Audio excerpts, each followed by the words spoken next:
حضرت جابر رضی اللہ تعالی عنہ بیان فرماتے ہیں کہ حدیبیہ کے موقع پر اللہ کے رسول صلی اللہ تعالی علیہ وآلہ وسلم کے پاس چمڑے کا ایک برتن تھا کہ جس میں پانی تھا۔ محبوب دو جہاں صلی اللہ تعالی علیہ وآلہ وسلم اس برتن سے پانی نکال کر وضو فرمانے لگے، تو فرماتے ہیں کہ صحابہ کرام اس پر آگے بڑھ گئے، تو حضور علیہ السلام نے فرمایا کہ معاملہ کیا ہے؟ تو اب فرماتے ہیں کہ صحابہ کرام نے فرمایا کہ یا رسول اللہ صلی اللہ تعالی علیہ وسلم، کہ ہمارے پاس نہ وضو کا پانی بچا ہے اور نہ اب ہمارے پاس پینے کے لیے پانی بچا ہے، اب جو آپ کے برتن مبارک میں پانی ہے بس وہی ہے۔ تو جب صحابہ نے یہ ارشاد فرمایا تو محبوب دو جہاں صلی اللہ تعالی علیہ وآلہ وسلم نے اس چمڑے کے برتن پر اپنا دست مبارک رکھ دیا،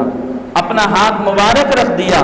حضرت جابر فرماتے ہیں کہ حضور نے جیسے ہی ہاتھ مبارک رکھا تو حضور کی انگلیوں کے بیچ سے اللہ رب العالمین نے پانی کو جاری فرما دیا تھا، کہ حضور کی انگلیوں سے پانی نکل رہا تھا۔ اور پھر حضرت جابر فرماتے ہیں پھر تمام صحابہ نے وضو بھی کیا اور تمام صحابہ کے پینے کا پانی بھی میسر آ گیا۔ تو جب یہ حضرت جابر نے یہ روایت بیان فرمائی تو کسی نے پوچھا کہ آپ لوگ کتنے لوگ تھے، کتنے لوگوں کا پانی کفایت کیا تھا؟ تو حضرت جابر نے فرمایا کہ ہماری تعداد کم و بیش